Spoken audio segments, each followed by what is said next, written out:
Hi, thanks for coming to my channel.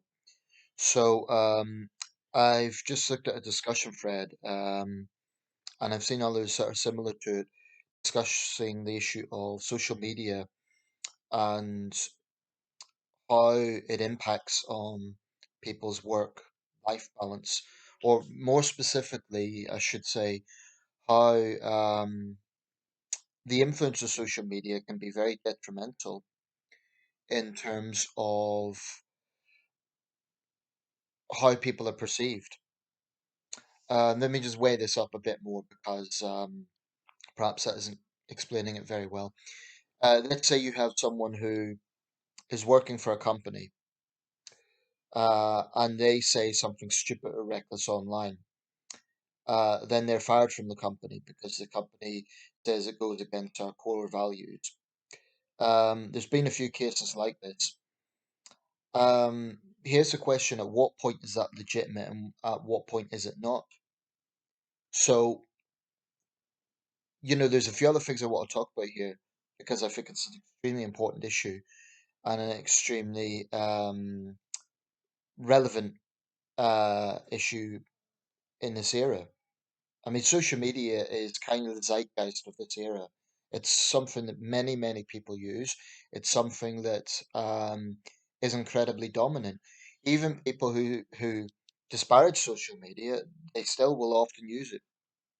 Um, People who heavily criticize Facebook and so on still use it. And by the way, I'm not saying that's hypocritical because I think it's a David Goliath situation, and I'll come back to that in a minute. But this situation of, you know, be careful what you say online. Um, yeah, so if you have a company that is firing someone because they say that their values are not represented by what's said in this, here's a question. Um, is the person doing it in their work time or in their free time? Is the person clearly representing the company? So, for example, if you have someone literally wearing the uniform of their company, it might be a retail outlet, it could be anything, right? It could be a legal firm, it could be um, a business, it could be human services, it could be anything. And they're literally wearing the logo maybe on a uniform, maybe they forgot to take it off, and they're getting into some debate online and they say something blunt. Um, and some people are offended. And then those people decide to go to the company and say, oh, by the way, your employee said this. Well, I would say it depends on what was said. But I do think people need to be careful when they're in uniform. And in that case, the company might be within its right to say, look, you said this in uniform, that makes you a representative of this company. But I'm very uneasy about that being extended into someone's private life, or rather into their non-work life. If, for example, you finish your shift at 5 o'clock or whatever it is, go home and that evening, 7 o'clock, you write something online that you feel strongly about, um, and maybe it's controversial, maybe some people take issue with it, and the company comes to you the next day and says, "Oh, I saw that post, you're fired." I'm not sure that that's justified. It might ultimately be the right. There might be, legally, it might be the company's right to do it. But is that justified? Is it okay? I'm not sure that it is, unless the ties with that person in the company are explicit.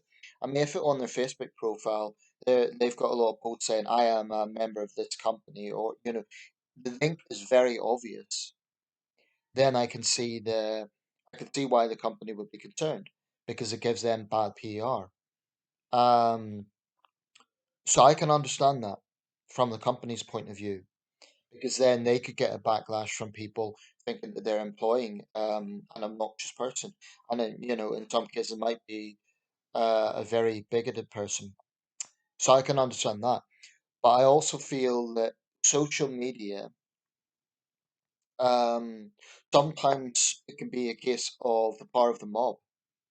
So if someone's fired because someone said something controversial and others have taken issue with it, um, is that is that being fair or is that pandering to, the loudest voice is the right one?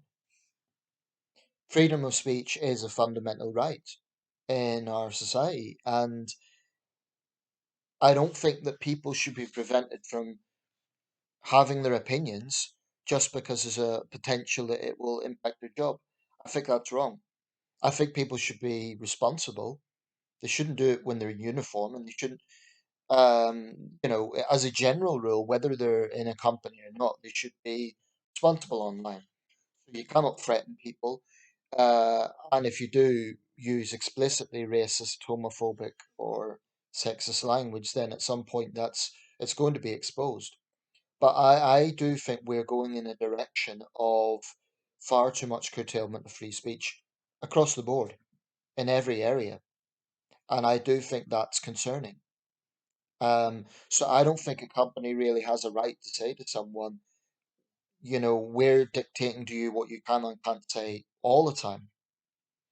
I would say if it's explicitly, linked to them, that's a different matter. But does a company really have a right to be telling their employee what they can and can't say in their own time? I don't think so. Um, but this gets into a wider issue of social media and its power. I'll be honest, I've posted probably thousands of comments over the years on Facebook. I have obviously made a lot of YouTube videos and I'm pretty opinionated in these videos. Now, I don't regret anything I've said. And if I ever, reflect on something, I might change my position or alter my position as I've reflected on it. I thought maybe I was a bit gung ho with that. Maybe I misunderstood that. I'm man enough to say so, and I've done that. But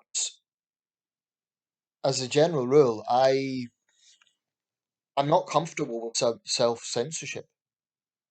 I don't think it's healthy, and I don't think it's you know, obviously people shouldn't be blunt to the point where they really are being reckless. But at the same time, we have to value the importance of free speech. And I think if, the more encroachment there is, the harder it is to go back. And I don't think we can be complacent about this issue. Um, so looking at social media more broadly, it's, very often you hear public figures, oh, they've hit a controversy because they said such and such at this time because of social media comments. Um, Sometimes I'm provocative. Sometimes I'm not afraid to touch on taboo subjects. I'm not afraid to think outside the box. I'm not afraid to say controversial things. But by controversial, I mean things that can be divisive, I guess. But I can honestly, hand on heart, say I have never come out with a racist attitude or a sexist attitude or a homophobic attitude or anything that can rationally be described as bigoted in those ways. So, for example, I've questioned third wave feminism, questioned Black Lives Matter. Um, I've questioned young children being at pride events, but those are confrontational positions, but they're not bigoted positions. Well, okay, some might say oh, it's bigoted. But this is also part of the problem in the society that we're in today. It is far, far too easy to smear people as racist or sexist or homophobic or any other phobic that you want to throw at them. Far too easy. And there's too little an onus, in my opinion, on those who are making the accusations to say to them, well, wait a second, just you need to back this up. And you get powerful media outlets like CNN who just latch onto it and they will fuel the fire. And I think it's disgraceful the way they do that. Um, but this constant atmosphere of fear that, oh, I better not say that in case someone's offended. I mean, of course, there are a lot of people who are very blunt online. I'm not suggesting there aren't. You go to any thread on a popular subject, and it'll be full of blunt comments. So I'm not suggesting that everyone is hypersensitive, but I do think there is an atmosphere of what can we say and what can we not say. Ultimately, I don't think that words, unless they're explicit threats, should be a police matter. Even if someone's being racist or sexist, best response there is to challenge them, challenge their bigotry, condemn it, whatever. But I do think it is very alarming that in recent years the police have increasingly taken to policing the internet, rather than dealing with actual real crimes, or rather putting their priorities on so-called thought crimes. I mean, this is Orwellian and it doesn't belong in a liberal democracy. Recently, Merseyside police had a big banner saying it is a criminal offence to be offensive, and that provoked a massive backlash. And understandably, people were angry about that. And then, they had to come out and make a groveling apology for the very stupid action. Sometimes, I have a lot of sympathy with the police, but sometimes I think they can be very stupid in their PR. And that was a good example of it. I shouldn't say the police, I should say specific forces. But, telling the public that it's a criminal offence to be offensive, it just shows a laziness on the part of whoever came up with that. A laziness in terms of actually thinking, well, how is this interpreted? What do we mean by this? And it's right that they face anger and a backlash. Incredibly stupid move. And other forces should look at that and think we better not do something so stupid. As what people looked at that was, what they read into that was it's an attack on basic freedom of speech. Because who gets to decide what's offensive and what isn't? Obviously, there's some things that are very explicitly callous or insulting, and they're meant to be. But I really don't think the police have business in policing people's opinions. I've seen twice this week, twice, shoplifters, literally, red-handed. Um, in one case, when I had the time to process what was happening, I yelled at the guys. I didn't, I couldn't have caught up with them so fast. I felt a bit of guilt. Should I have done more? I guess everyone in that situation feels that way. But I spoke to the shopkeeper and I said, "Look, I've seen where they went, to try and I think it was a Greg's actually. I said, there's no point. We can't do anything unless it's over £50. So in other words, the police just won't take action if the stolen amount is under a certain value, if it's £50. Um, Yet they will, someone has made some comment towards a trans person online, and they've used the wrong pronoun. The police will be knocking on their door. That has to end. And it's a disgrace that the police waste time on stuff like that. My response in a situation like that, if someone said something hurtful to you, you have a choice. You can block them, you can confront them, um, or you can move on. But I really think going to the police every time you feel offended is beyond pathetic. And that's where, people might actually be sympathetic in the first place. They might say, oh, that person's being a dick or they're being obnoxious.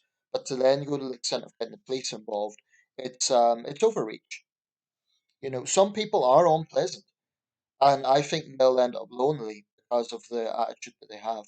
But I really think it's alarming that the police are increasingly getting involved in matters of opinion. So getting back to my original point about companies, for me, the red line should be if someone is bringing their company into disrepute.